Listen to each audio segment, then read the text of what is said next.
प्रेम से बोलिए दशा माता की जय। दशा माता आप सभी की रक्षा करें, आप सभी को दशा की दशा सुधारने और अपनी कृपा बनाए रखें। आज सुने दशा माता की दूसरी कथा।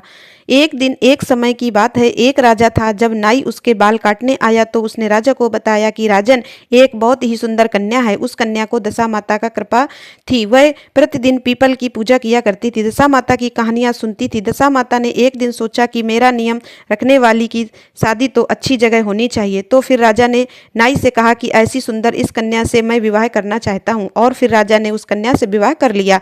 विवाह करके महल में आए राजा की एक रानी तो पहले से ही थी। उस रानी ने सोचा कि इतनी सुंदर दूसरी रानी आ जाएगी तो मेरा रुतबा और आदर कम हो जाएगा। तो फिर जब वह रानी काले हाथ करके आई तो उसने वह काले हाथ नई रानी के मुंह पर लगा दिए। थोड़ी देर के बाद राजा महल के अंदर आए। उन्होंने जब नई रानी का ऐसा चेहरा देखा तो वे बहुत ही दुखी हुए कि नाई ने तो हमारे साथ धोखा करा है।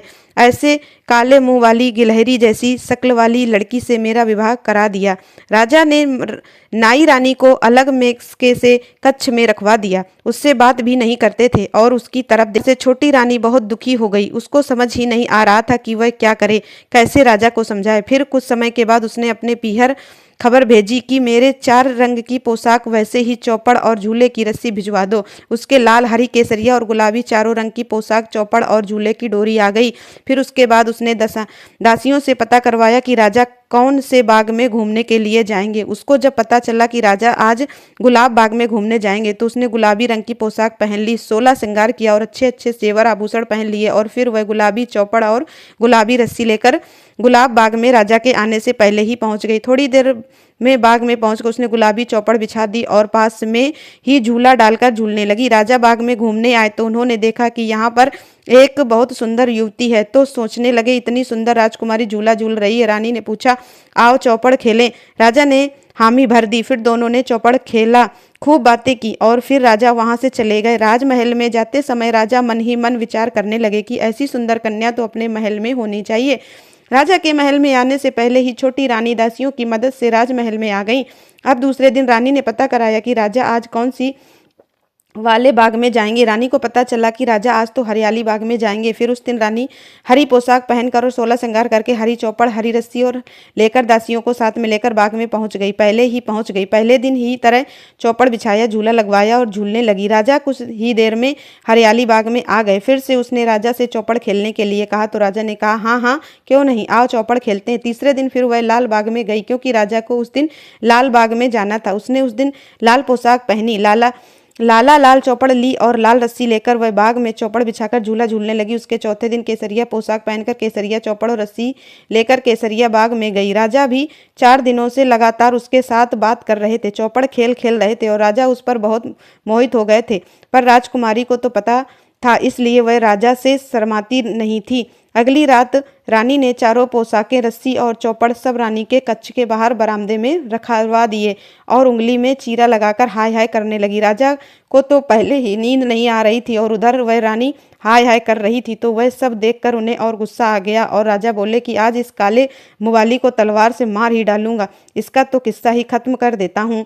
गुस्से में भरकर राजा रानी के कमरे की तरफ गए। उसके कमरे को बाहर राजा ने क्या देखा कि चारों रंग की पोशाक, चौपड़ और रस्सी पड़ी हुई है। राजा को ये सारी बात चीजें वहां देखकर हैरानी हुई। राजा सोचने लगे कि ये सब तो उस राजकुमारी के हैं जो उसे बाग में मिले थे। तब वे सोचने लगे कि ये सब यहाँ कैसे आ गए। जब राजा कक्ष के भीतर पहुंचे तो उन्होंने रानी को देखकर बड़ा आश्चर्य हुआ। राजा रानी से कहने लगे कि आप यहाँ, तो रानी ने बताया, हाँ हाँ महाराज। तो राजा कहने लगे, रानी आपने हमें धोखा दिया है। रानी ने बताया कि नहीं महाराज, मैंने आपको धोखा नहीं दिया, आपने मुझे धोखा दिया है। राजा ने पूछा, लेकिन तुम्हारे चेहरे पर तो गिलहरी की तरह काली लकीरें थी। रानी ने बताया कि वह तो आपकी बड़ी रानी ने मुझे प्यार करते समय लगा दी थी। उसको लगा होगा कि मेरे आने से आपको सम्मान कम हो जाएगा। छोटी रानी के फिर बताया कि महाराज, तो मेरे तो दशा माता का इष्ट है, जो दशा माता ने मेरी लाज रखी है, वरना मुझे तो मरना ही पड़ता। राजा कहने लगे, रानी आप अगर पहले ही मुझे पूरी बात बता देती तो आपको और हमको इतना दुख नहीं सहना पड़ा। इसके बाद राजा ने रानी को उसको सम्मान देना कम कर दिया और छोटी रानी के साथ सुखपूर्वक रहने लगे। हम सब मिलकर दशा माता से प्रार्थना करें कि दशा माता जैसा दुख छोटी रानी ने झेला वैसा दुख किसी को ना झेलना पड़े और जैसी कृपा आपने छोटी रानी पर की वैसी कृपा सब पर भी करना। जैसी लाज आपने छोटी रानी की रखी वैसी लाज हम सबकी भी रखना। कहने सुनने उकार भरने वाले सबकी लाज रखना। सभी प्रेम से बोलिए दशा माता की जय। कोई भी व्रत लपसी और तपसी की कहानी के बिना पूरी नहीं मानी जाती। अगर किसी भी कथा के अंत में कथा को सुनने के बाद लपसी और तपसी की कहानी न सुनी जाए तो उसने सुनने का सारा पुण्य लपसी और तपसी को चला जाता है। तो आइए अब सुनते हैं लपसी और तपसी की कहानी। एक बार एक लप्स था और एक तपसी था। तपसी हमेशा भगवान की तपस्या में लीन रहता था। लपसी रोजाना 1.25 सेर की लपसी बनाकर भगवान को भोग लगाकर फिर खा लिया करता था। एक दिन वो दोनों आपस में झगड़ा कर रहे थे। तप्स बोला, मैं भगवान की तपस्या करता हूँ इसलिए मैं बड़ा हूँ। लप्स बोला, मैं भगवान की सेवा करता हूँ इसलिए मैं बड़ा हूँ। नारद जी वहां से गुजर रहे थे। दोनों का झगड़ा करते देखा। उसने पूछा, दोनों झगड़ा क्यों कर रहे हो? तब लप्सी ने खुद को बड़ा होने का कारण बताया और तपसी ने खुद को बड़ा होने का कारण बताया। नारद जी बताया और तपसी ने खुद को बड़ा होने का कारण बताया। नारद जी को बताया। यह सुनकर नारद जी बोले, तुम्हारा फैसला मैं तो नहीं कर दूंगा। दूसरे दिन लपसी और तपसी स्नान कर अपनी रोज की भक्ति करने आए तो नारद जी ने